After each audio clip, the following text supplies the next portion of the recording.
50 रुपये 100 रुपयामध्ये पर पर्सन तुम्हाला राहण्याची सोय आहे. गरम पाणी वगैरे तुम्हाला या ठिकाणी येणाऱ्या भाविकांना राहण्याची सोय ओझर देवस्थान तर्फे फार मोठ्या प्रमाणात करण्यात आली. विघ्नहर श्री क्षेत्र ओझर या ठिकाणी आपण आता पोहोचलेलो आहोत. मंदिरात का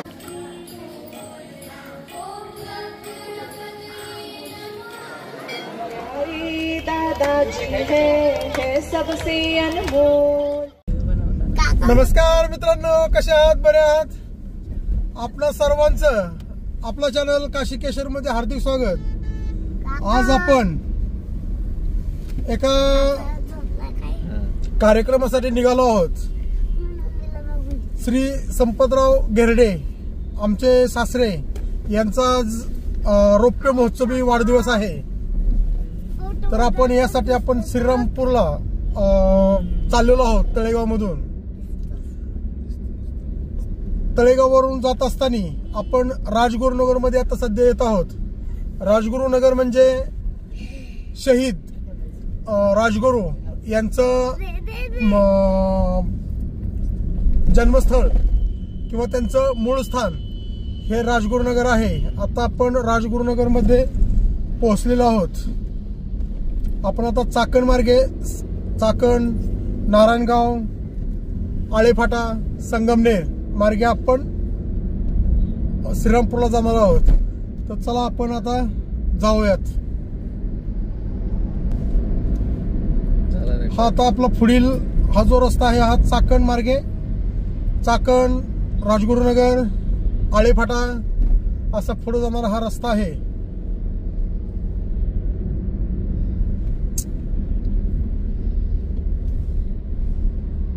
आपल्या बरोबर दत्ता घेरडे आणि सोमनाथ घेरडे हे दोघेही बरोबर आपले आहेत. त्यांच्या बरोबर आपण आजचा टूर एन्जॉय करणार आहोत. तर चला भेटूयात आपण पुढं.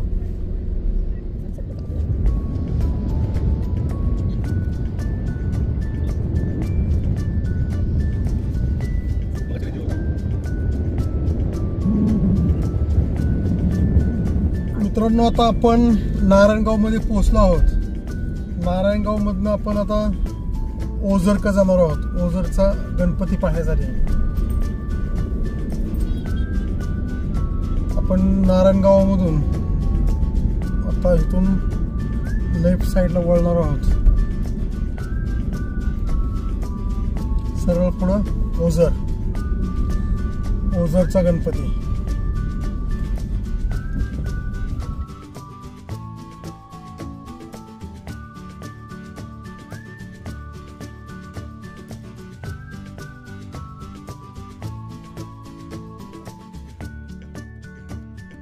मित्रांनो, आता आपण नारायणगाव मधून ओझरकडे निघालो आहोत. ओझरचा रोड आता आपल्याला लागलेला आहे.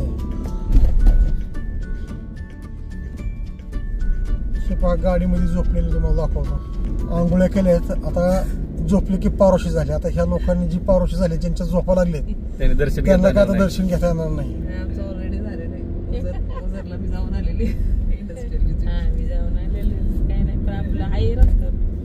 तसं नाही, आता ठरवलं होतं माणूस काय होतं, झोपीत न उठलं की माणूस काय आपण नाही तर आपण काल आंघोळीत जर झोपलो नसतो तर आंघोळी करायची गरज नाही ना. पारोशी झाला ना तुम्ही. झोपल्यानंतर माणूस पारोसा होतो. म्हणजे आता तुम्ही परत पारोशी झाला. नदी आहे तिथं आंघोळी करा. मित्रांनो, आता आपण ओझर मध्ये पोहोचलोय. ओझरचा पहा परिसर एकदम बागायत परिसर आहे. या ठिकाणी ऊसाची फार मोठ्या प्रमाणात लागवड होत असते. आता आपण ओतूर मध्ये ओझर मध्ये गणपतीकडे चाललो आहोत. पार्किंग स्लॉट मध्ये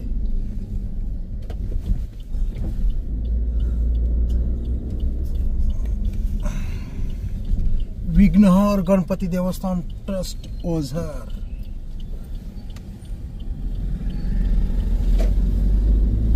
ओझर मध्ये गणपतीसाठी येणाऱ्या भाविकांना राहण्याची सोय ओझर देवस्थान तर्फे फार मोठ्या प्रमाणात करण्यात आलेली आहे. एकदम नाममात्र भाड्यामध्ये या ठिकाणी तुम्हाला राहण्याची सोय उपलब्ध आहे.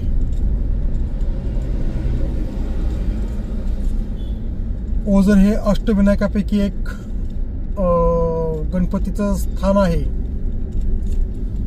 गणपतीमुळं या ठिकाणी धार्मिक स्थळ असल्यामुळे या ठिकाणी मोठ्या प्रमाणात लोक येत असतात. मित्रांनो, आता आपण जर उजव्या साईडला पाहिलं तर ह्या ठिकाणी विघ्नर सांस्कृतिक भवन या ठिकाणी म्हणजे 50 रुपये 100 रुपयामध्ये पर पर्सन तुम्हाला राहण्याची सोय आहे.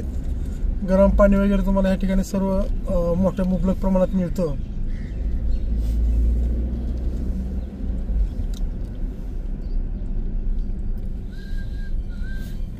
पार्किंगची सोय सुद्धा मस्त आणि मोठी आहे.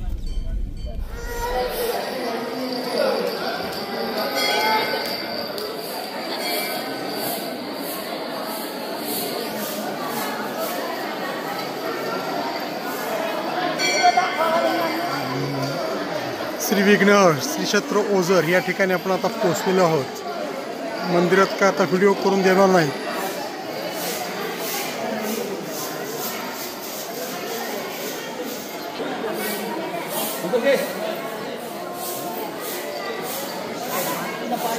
प्रशस्त असे देवस्थानी मंदिर बांधलेलं आहे.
सुयोग्यरित्या या ठिकाणची स्वच्छता आणि विकास डेव्हलपमेंट या ठिकाणी करण्यात आलेली आहे.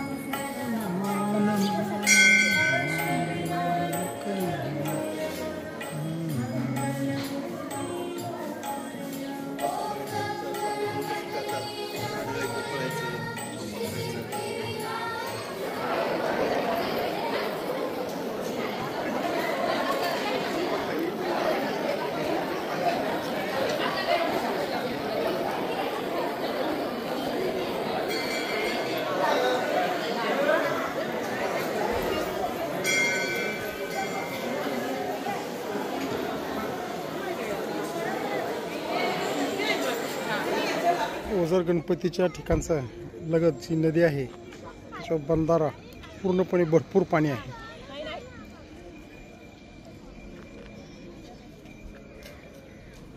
पार्किंग व्यवस्था एकदम मस्तपैकी करण्यात आलेली आहे.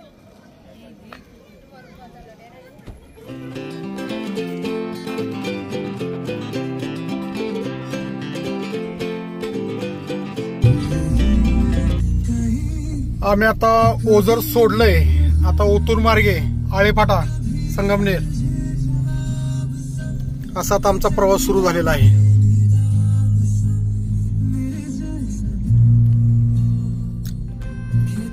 आता आपण ओतूर मध्ये आलोय. ओतूर मधनं आता आपण आळेफाट्याकडे जाणार. आळेफाट्या मार्गे संगमनेर. डोंगर पोखरून रस्ता मस्त पैकी केलेला आहे. लडाख मध्ये येण्यासारखं वाटतं का? लडाख मध्ये लडाखची टूर लवकरच करायची. डोंगर बघितली लडाखला जायची इच्छा होती. जाऊ पुढच्या वर्षी निश्चित जाणार. रस्ता केला त्याचा मुरुम कुठे गेला असेल एवढा वापरला असेल.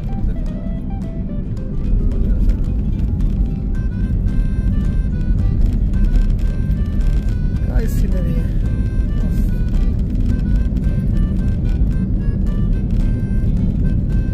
लाल परी मेरी माटी मेरा देश. आता आपण लवकरच सिन्नर मध्ये पोहोचतोय. संगमनेर सॉरी संगमनेर मध्ये आपण एक 5 ते 7 किलोमीटर अंतर 10 किलोमीटर अंतर आहे ना 10 किलोमीटर अंतर आहे आता.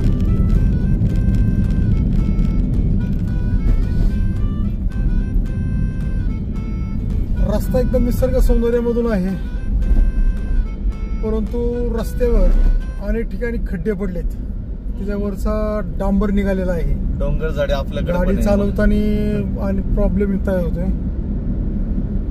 मला वाटतं गुवाहाटीला जायची काही गरज नाही, डोंगर आणि झाडे इथं पण चांगली आहे. गुवाहाटी सारखे ना. संगमनेर शहरामध्ये आम्ही आता पोहोचलोय. आता इथून राईट टर्न घेऊन श्रीरामपूर जाणार.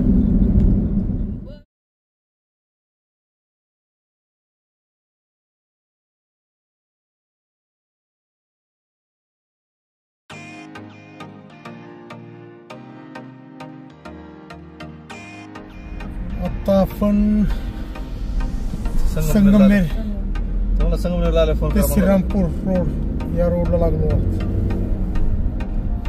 लोणी शहरापासून 24 किलोमीटर अंतर बाकी आहे. लोणी शहराची रचना एकदम व्यवस्थित आणि नियोजनबद्ध वाटत आहे. जर आपण रस्त्याच्या कडेला पाहिलं तर रस्त्याच्या कडेच्या झाडांना फुलांचा बहर फार मोठ्या प्रमाणात आलेला दिसतोय आणि झाडं एक नटलेसारखी जाणवत आहेत. हे पहा झाड किती भारी मस्त वाटत.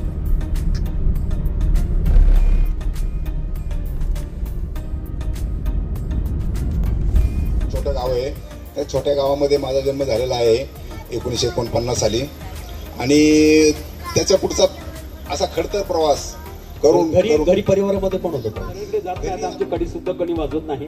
पक्ष्यांच्या आवाजाची मंजूळ बेल आहे. बाहेरचा पाहुणा पाहण्यासाठी दारावरती आयहोल आहे. वरच्या फ्लॅटवरच्या आजी गेल्याचं आम्हाला 8 दिवसांनी कळालं. आमच्या सख्या मामाला आमचं करतील दिसत. शिकवणीला जाणारी आमची मुलं आता ट्युशनला जावं लागली आणि मोरीत तोंड धुणारी चक्क वाज गुलाबली. आता आम्ही फ्लॅटची संस्कृती जगतो. घरातच मनी प्लांट बोन्साची रोपं लावतो.